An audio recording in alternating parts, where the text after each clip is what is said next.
Sem demoras, abra sua Bíblia no segundo livro de Coríntios, 2 Coríntios, capítulo 12, a partir do versículo 1.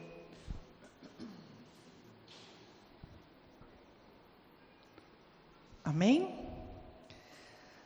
2 Coríntios 12, a partir do versículo 1. Se é necessário que me glorie, ainda que não convém, passarei as visões e revelações do Senhor. Conheço um homem em Cristo, que há 14 anos foi arrebatado até o terceiro céu. Se no corpo ou fora do corpo eu não sei, Deus o sabe. E sei que tal homem, se no corpo ou fora do corpo não sei, Deus o sabe, foi arrebatado ao paraíso e ouviu palavras inefáveis, as quais não é lícito ao homem referir. De tal coisa me gloriarei, não porém de mim mesmo, salvo nas minhas fraquezas. Pois se eu vier a gloriar-me, não serei nécio, porque direi a verdade. Mas abstendo-me para que ninguém se preocupe comigo mais do que em mim vê ou de mim ouve. E para que não me ensoberbecesse com a grandeza das revelações, foi-me posto um espinho na carne, mensageiro de Satanás, para me esbofetear, a fim de que não me exalte. Por causa disto, 3 vezes pedi ao Senhor que o afastasse de mim. Então ele me disse: a minha graça te basta, porque o poder se aperfeiçoa na fraqueza. De boa vontade, pois, mais me gloriarei nas fraquezas, para que sobre mim repouse o poder de Cristo. Pelo que sinto prazer nas fraquezas, nas injúrias, nas necessidades, nas perseguições, nas angústias por amor de Cristo. Porque quando sou fraco, então é que sou forte. Amém? Glória a Deus. Como todos nós sabemos, esse mês nós estamos falando sobre o apóstolo Paulo, as lições que ele nos ensina. E esses dias, estudando, orando e lendo as cartas de Paulo, uma coisa me chamou muita atenção. Uma não, várias. Mas é sobre isso que eu quero falar hoje, que me chamou tanta atenção. De como o apóstolo Paulo sofreu. Eu não sei, mas no meu pequeno entendimento e conhecimento, eu acredito que Paulo foi um dos homens na história do cristianismo que mais sofreu por amor a Cristo. Paulo sofreu tanto para deixar para nós ensinamentos tão preciosos como esse aqui de hoje. E aí, lendo sobre Paulo, eu me perguntei: Senhor, se o Senhor nos ama tanto, por que a gente sofre? Você já se perguntou isso? Se o Senhor me ama, por que eu sofro? Por que nós sofremos, irmãos? E essas últimas semanas, as meninas tiveram prova na escola, e eu ajudando a Rafa a estudar, vendo a Manu estudar, e eu refleti sobre isso. Na nossa vida, na escola, primeiro a gente estuda, aprende a matéria, depois a gente tem uma prova. Não é assim? A vida não. Na vida, primeiro a gente passa pela prova, depois é que a gente aprende a lição. E é isso que o apóstolo Paulo quer nos ensinar nessa noite. Esse texto aqui, ele começa falando sobre as experiências que ele teve com Cristo, quando ele visita o terceiro céu. Por que ele fala disso? Porque nos versículos anteriores, nos capítulos anteriores, o povo de Corinto, os apóstolos, os falsos profetas, falsos apóstolos, questionavam Paulo a respeito da credencial dele como apóstolo. Se ele tinha mesmo capacidade para ser apóstolo. Porque para ser apóstolo precisavam ter experiências com Deus. E aí Paulo começa a falar que ele conheceu um homem, porque ele não quer se gloriar. Então ele fala na terceira pessoa: eu conheci um homem que visitou o terceiro céu. E para ele foi revelado coisas inefáveis. A palavra inefável significa aquilo que não existem palavras para descrever. E Paulo diz que ele viu tudo isso, mas ele fala que ele não vai se gloriar, porque no meio de tudo isso, Paulo também experimentou o sofrimento. E eu anotei aqui, eu vou até ler para mim não me perder, algumas coisas que Paulo passou depois da sua conversão.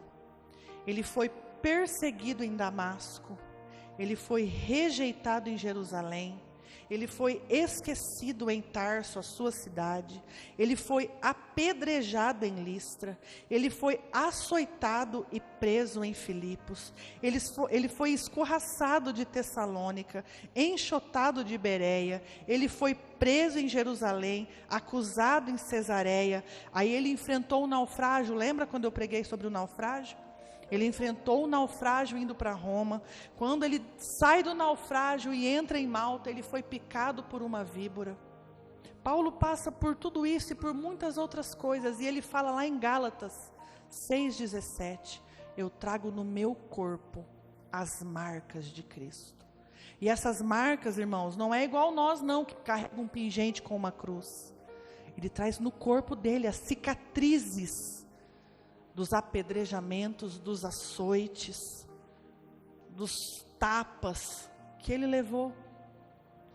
Paulo passou por tudo isso, e hora nenhuma ele blasfemou, em hora nenhuma ele negou a Cristo. Na minha Bíblia, do lado do capítulo 12, assim, ó, bem do lado, 2 Coríntios 11, a partir do versículo 24, Paulo diz assim: 5 vezes recebi dos judeus uma quarentena de açoites menos um.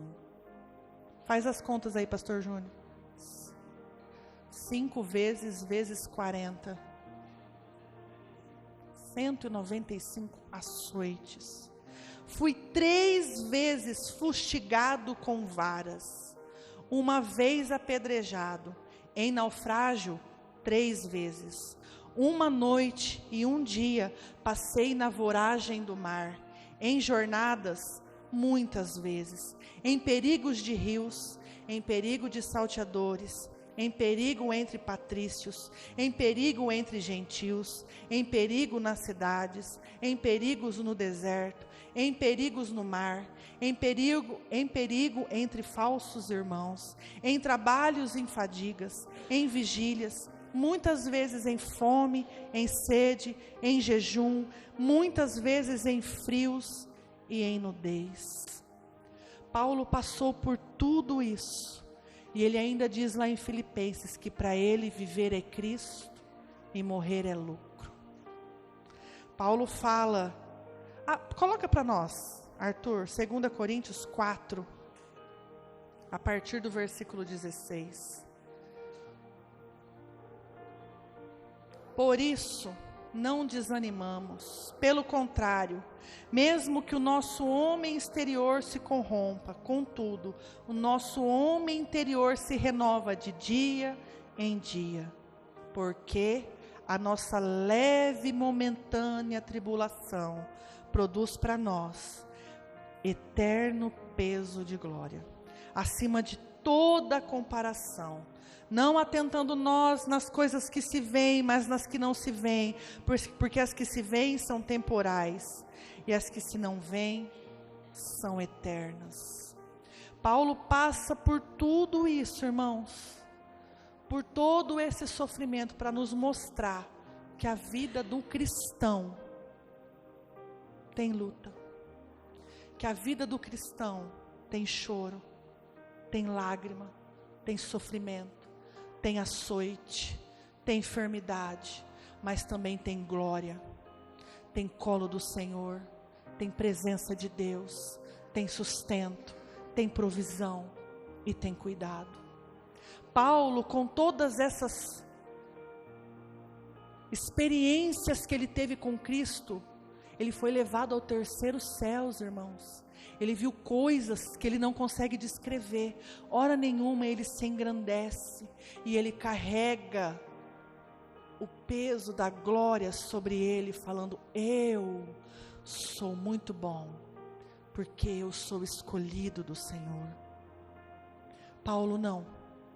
Ele quer que Cristo seja glorificado através da vida dele.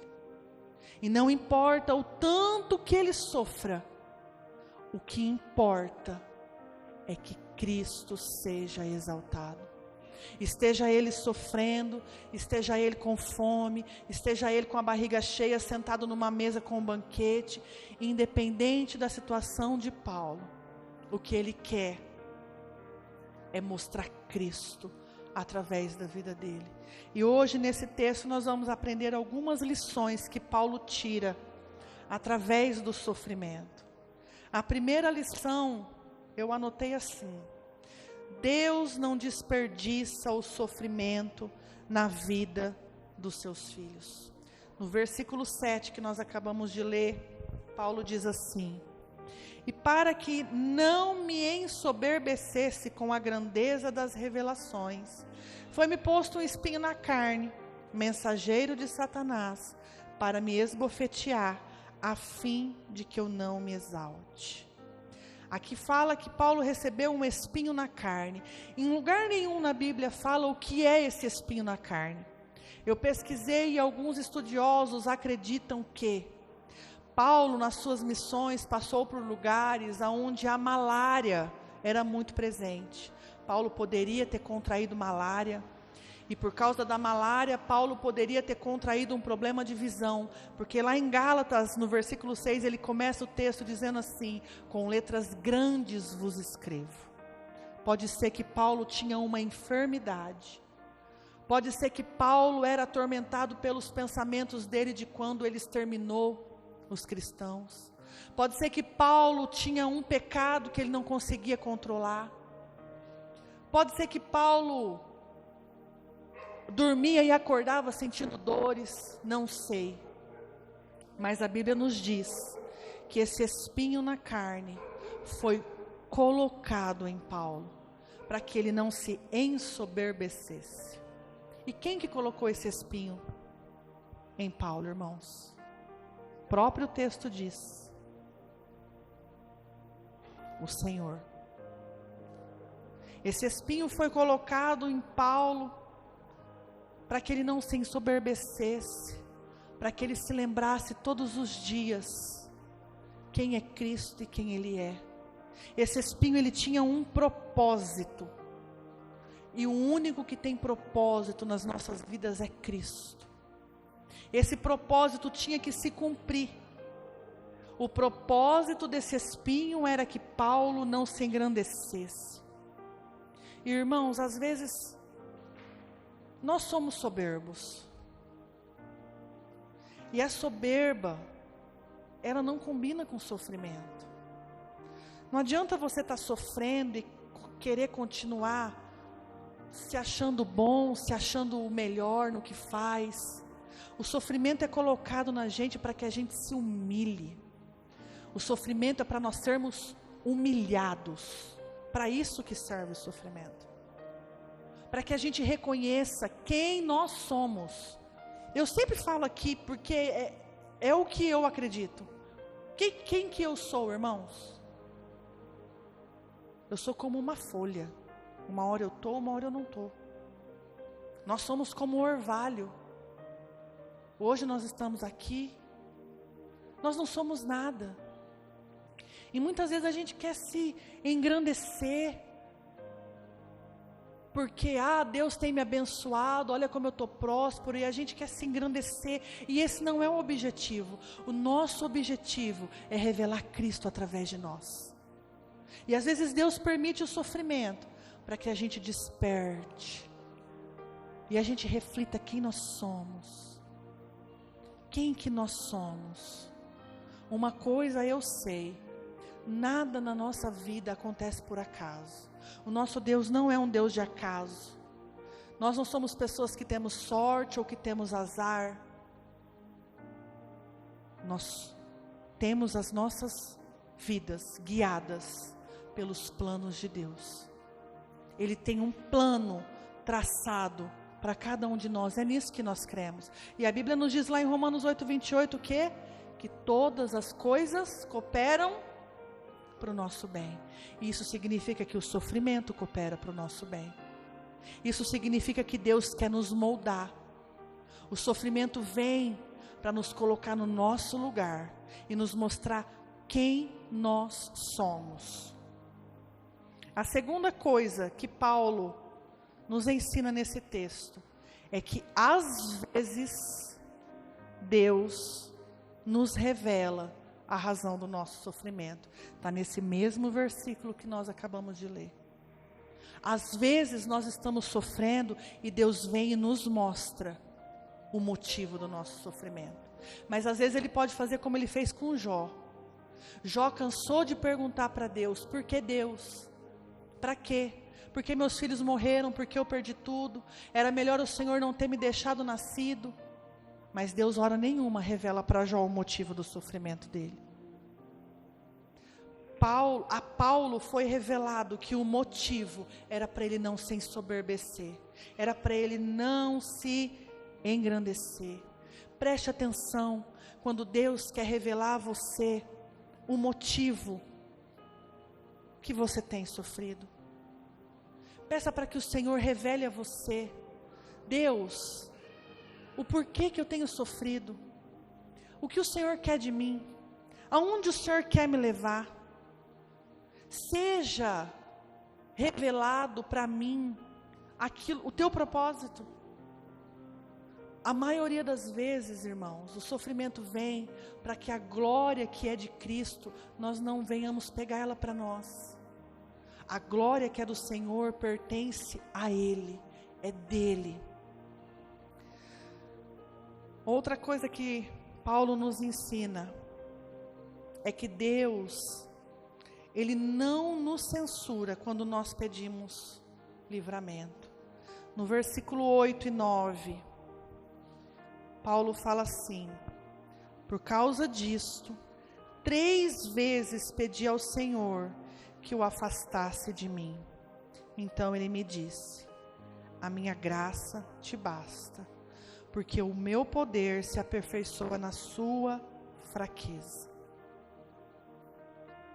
Deus, irmãos, hora nenhuma vai nos censurar, porque nós pedimos para que o livramento, para que o sofrimento se afaste de nós. Paulo pediu 3 vezes, e nenhuma das vezes o Senhor o atendeu.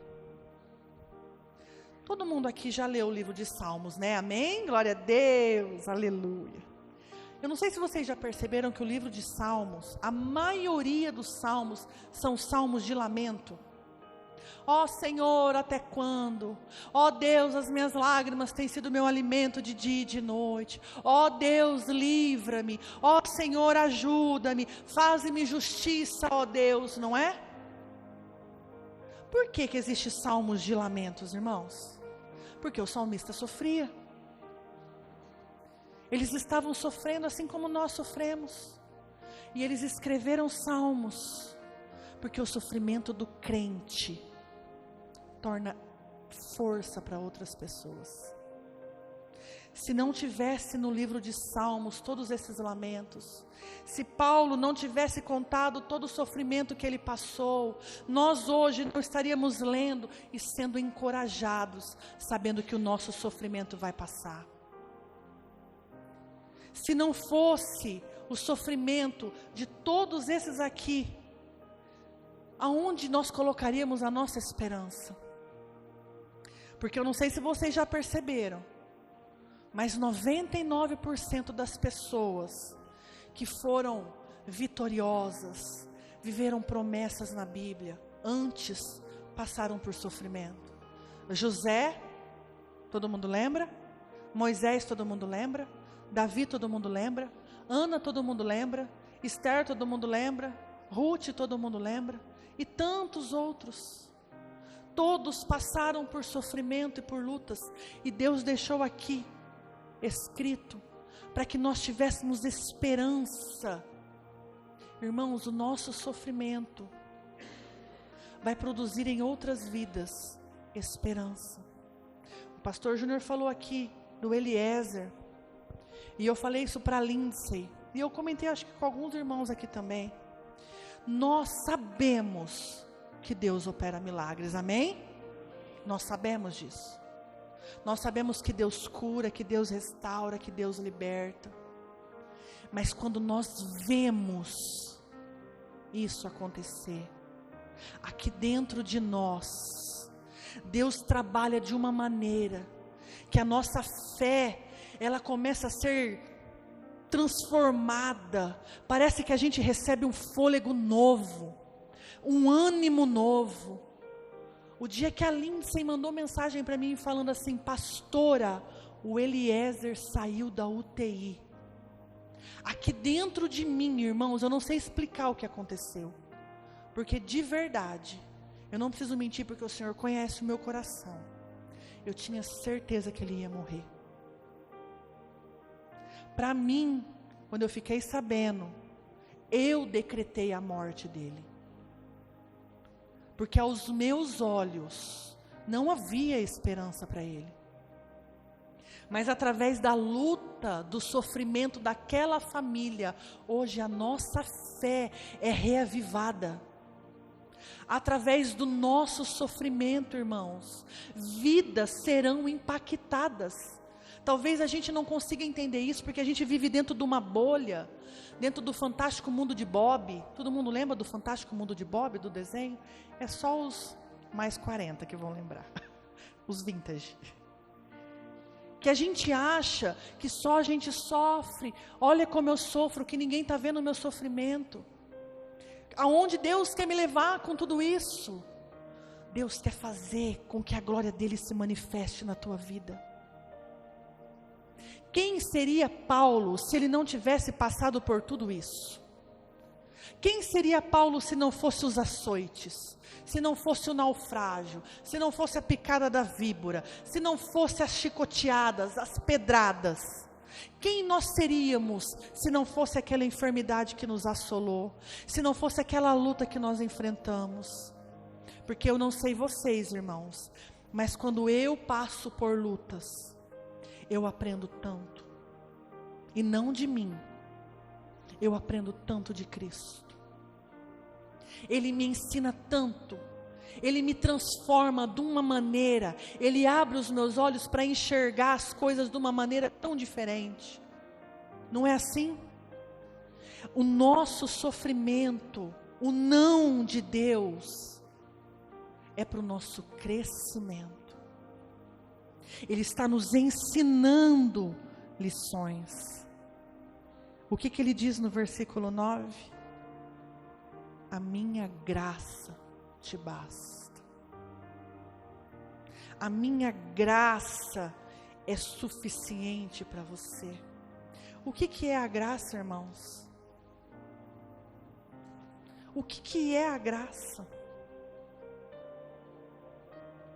É aquilo que a gente não merece. O sol nascendo, o sol se pondo é uma graça. Nós respirando é uma graça. Os nossos olhos piscando é uma graça. As minhas pernas me mantendo de pé aqui hoje é uma graça. Eu poder pegar esse copo de água e matar a minha sede é graça. Eu não mereço. Eu não mereço. Mas é uma graça derramada sobre nós. Outra lição que nós aprendemos: o sofrimento pode ser uma dádiva de Deus a nós, e não contra nós. Quando a gente sofre, o que a gente pensa? Deus se esqueceu de mim. A gente pensa que Deus está armando um complô contra nós. Ele não me ama, Ele se esqueceu de mim, Ele não quer me ver feliz, Ele não quer o meu bem. Ó Deus, ó vida, ó céus. E não é isso. Paulo nos mostra aqui nesse texto que o sofrimento vem para nos qualificar. O maior medo de Paulo, irmãos, era ser desqualificado para o ministério. Ele morria de medo de não poder servir a Cristo com excelência. E Deus, na sua infinita bondade, fala para Paulo: Paulo, eu te amo tanto, mas eu te amo tanto, que eu vou te manter o mais qualificado de todos. Eu vou pôr em você luta, dor e sofrimento, para que você todos os dias lembre-se de mim, que não é pela tua força, que não é pela tua inteligência, que não é pela tua valentia. Irmãos, aonde o apóstolo Paulo passava, havia cura, transformação de vida. Ele abria igrejas, pessoas eram salvas, eram livres de feitiçaria, de idolatria. Vocês já leram os livros de Paulo? Por onde Paulo passava, vidas eram transformadas. O sofrimento, ele vem a nosso favor. Ele vem para nos ajudar, para que Cristo seja exaltado em nós, e não nós sejamos exaltados. Outra lição que Paulo nos ensina é que Satanás, ele pode até tocar na nossa vida, mas ele jamais pode frustrar os planos de Deus. No versículo 7 que nós já lemos, diz que o mensageiro de Satanás veio me esbofetear. Satanás esbofeteava Paulo. O que é isso, irmãos? Ser esbofeteado por Satanás é quando você ouve aquela vozinha: mas você não é crente? Por que você está sofrendo? Mas você não é crente? Por que o teu marido está no bar? Mas você não é crente? Por que os teus filhos estão nessa situação? Mas você não é crente? Por que a tua empresa faliu? Cadê teu Deus? Você não é crente? Olha lá teu vizinho. Não é crente não, olha a casa que ele mora. Olha os filhos dele. Olha o carro que o teu vizinho anda.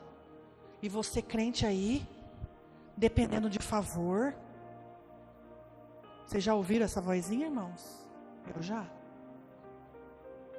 Isso é Satanás esbofeteando na nossa cara. Só que uma coisa eu tenho certeza e convicção plena, que até as bofetadas de Satanás na nossa cara cooperam para o nosso bem. Até as bofetadas de Satanás na nossa cara cooperam para que os planos do Senhor a nosso respeito se cumpram. Porque Ele não é capaz, irmãos, de frustrar aquilo que o Senhor tem preparado para mim e para você. Não é porque Satanás tem gritado no teu ouvido que você é um perdedor, um derrotado, que essa é a verdade, porque não é. Nós só estamos vivendo o plano que o Senhor preparou para nós. Esse é um plano. Ele não perdeu o controle só porque a gente sofre. Deus não perdeu o controle só porque o nosso marido, igual dessa irmã que o Júnior falou, demora 25 anos para dizer sim para Cristo. Tudo isso é um plano. Nós precisamos entender que Deus não erra, que Deus não falha, que Deus não frustra os planos dele. Cumpra o plano do Senhor. Outra lição que Paulo nos ensina é que a graça do Senhor sempre vai ser o suficiente para nós. No versículo 9 que nós já também lemos. Então ele me disse. Quem disse a Paulo, irmãos? O Senhor. Ele me disse: a minha graça te basta, porque o poder se aperfeiçoa na fraqueza. Paulo pediu para que o espinho fosse arrancado. E ao invés de Deus arrancar, Deus fala para Paulo: Paulo, eu vou derramar sobre você graça e poder. Você tem espinho? Tem. Mas você tem graça e poder. Você tem sofrimento? Tem. mas você tem graça e poder todos os dias da sua vida. A gente precisa lembrar, irmãos, que a vida do cristão é assim, é sobre o presente e o futuro, é sobre o hoje e sobre a eternidade. Os nossos olhos não podem ficar olhando no que passou, no sofrimento que nós estamos vivendo. É olhar para a glória, é olhar para Cristo, porque o mundo que nós vivemos não entende que quando a gente sofre por amor de Cristo, é um sofrimento que tem uma recompensa eterna. O mundo não entende que quando a gente abre mão dos prazeres que esse mundo nos proporciona, é porque a gente almeja algo maior, é porque a gente está olhando além, é porque a nossa visão não está aqui, a nossa visão está lá. E é isso que a gente precisa entender. O nosso sofrimento de hoje, coloca para nós, Arthur, Romanos 8,14. O nosso sofrimento não pode ser comparado àquilo que nós vamos viver na glória. Romanos 8,14 até o 28. Pois todos os que são guiados pelo Espírito de Deus são filhos de Deus. Porque não recebeste o espírito de escravidão para viverdes outra vez atemorizados, mas recebeste o espírito de adoção, baseado no qual clamamos Abba, Pai. O próprio Espírito testifica com o nosso espírito que somos filhos de Deus. Ora, se somos filhos, somos também herdeiros, herdeiros de Deus e co-herdeiros em Cristo. Se com Ele sofremos, com Ele também seremos glorificados. Porque para mim, tenho por certo que o sofrimento do tempo presente não pode ser comparado com a glória a ser revelada em nós. A ardente expectativa da criação aguarda a revelação dos filhos de Deus, pois a criação está sujeita à vaidade não voluntariamente, mas por causa daqueles que a sujeitou. Irmãos, o que nós vivemos aqui não se compara com o que nós vamos viver. A gente não tem que estar firmado aqui, pensando que a gente vive uma vida só de sofrimento, porque a nossa vida é lá. Nós somos turistas, nós estamos aqui de passagem, nós estamos aqui plantando sementes nos corações daqueles que ainda não conhecem a Cristo. Irmãos, a graça dele é suficiente para nós. Não existe luta, não existe prova, não existe sofrimento, que a graça de Cristo sobre nós não seja suficiente. Não existe.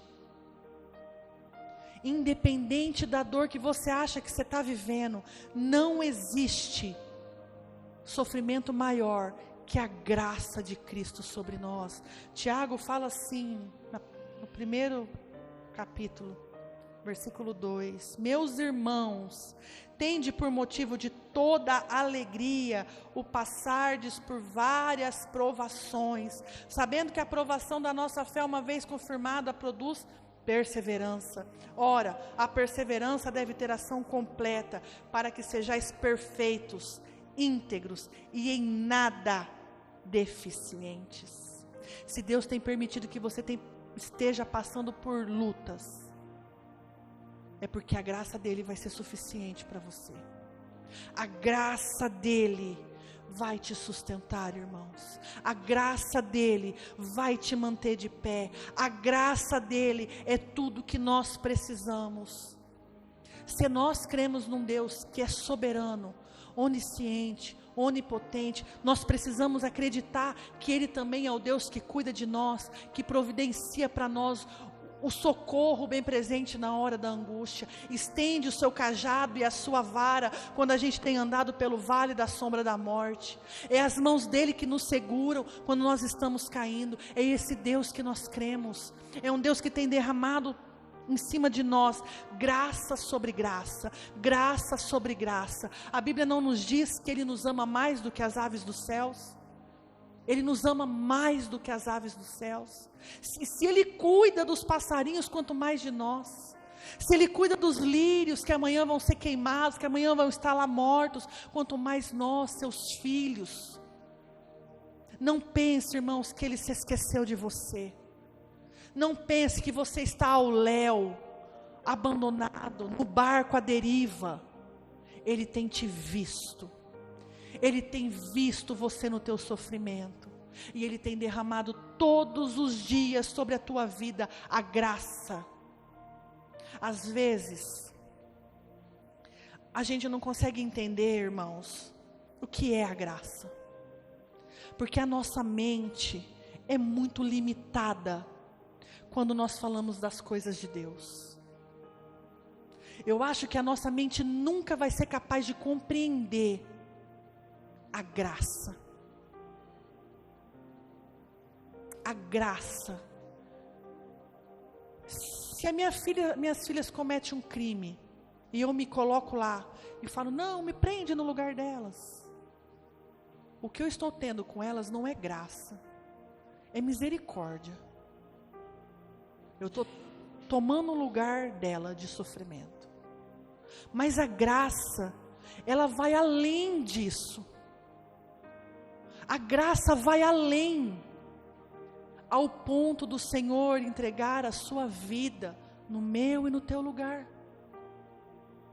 Quando Ele olha para nós e enxerga em nós sujeira, pecado, podridão, mentira, e ainda assim Ele decide nos amar, isso é graça.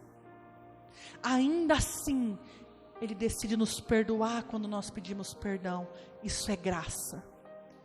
Nem eu e nem você merecemos, mas Ele está disposto todos os dias, quando nós clamamos Abba Pai, de nos abençoar.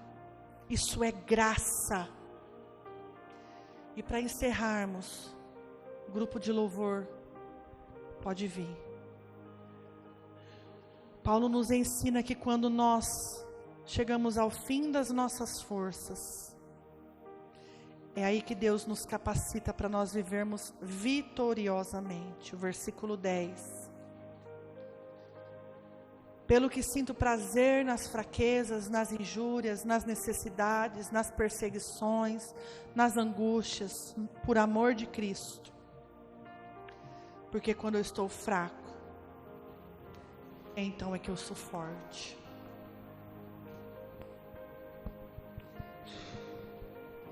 Nós nos achamos, às vezes, personagem dos Avengers. É assim que fala? Avengers.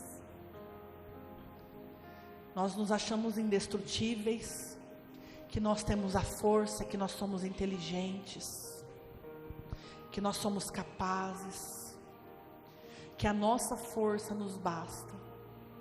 Só que aí a vida vem e dá uma lambada tão forte em nós, que a gente vê que nós não somos nada. É aí que Deus começa a trabalhar em nós. Porque enquanto a gente quer fazer tudo com a nossa força, Deus está de braços cruzados. Porque se a gente está fazendo, Ele vai fazer para quê?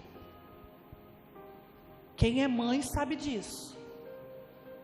Quando a criança começa a aprender a segurar na colherzinha para comer sozinha.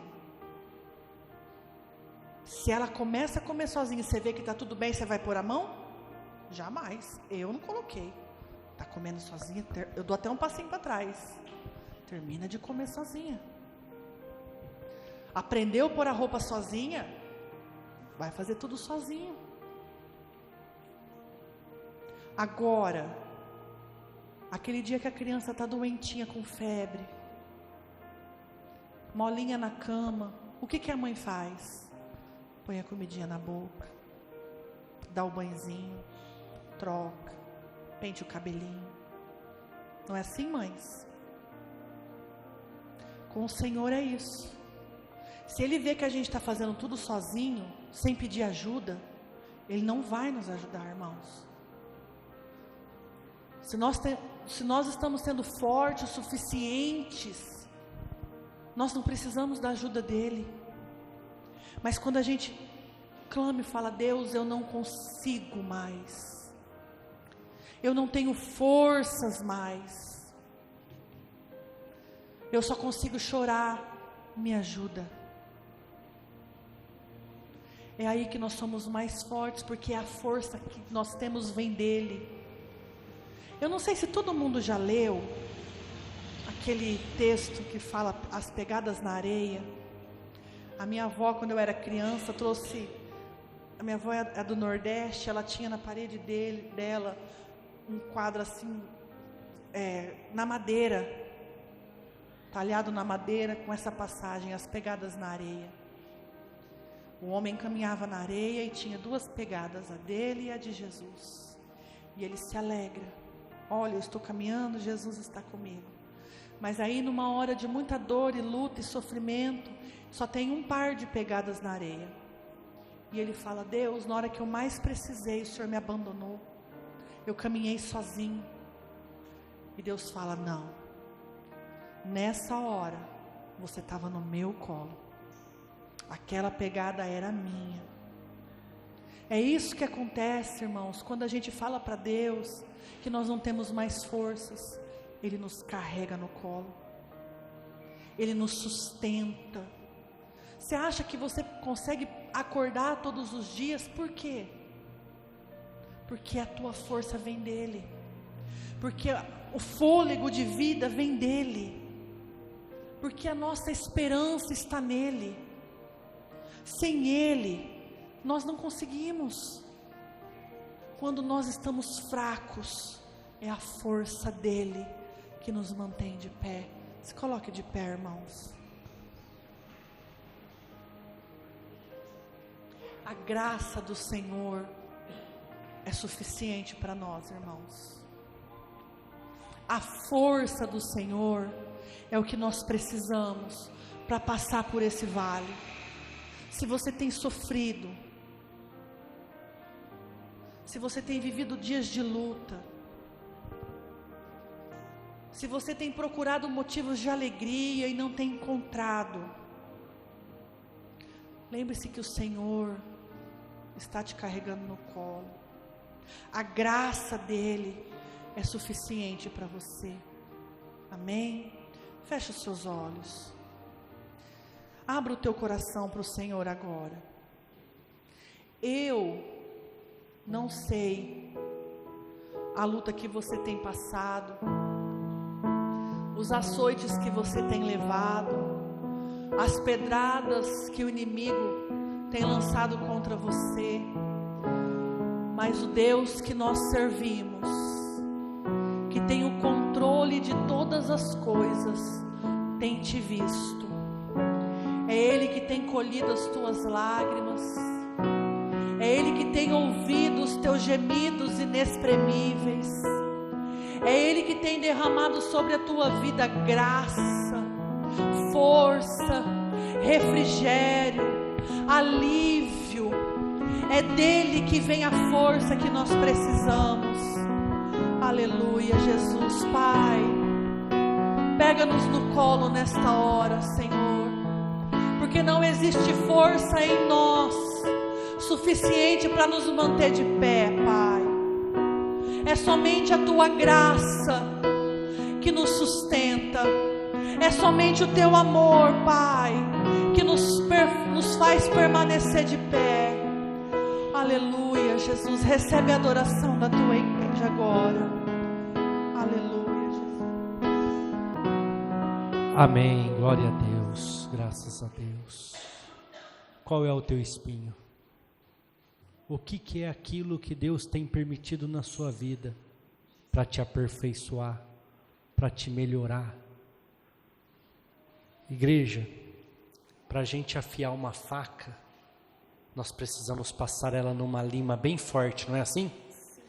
E sai aquele pozinho, sai aquela que desgasta. Mas depois como é que a faca fica? Fiada. Então, como a Simone falou, muito bem colocado o texto de Tiago, tenha por grande alegria quando passares por várias provações, porque você vai ser aprovado. Ou seja, você está sendo afiado. Eu não sei qual é o teu espinho. Eu não sei qual é a tua dificuldade, eu sei qual é a minha.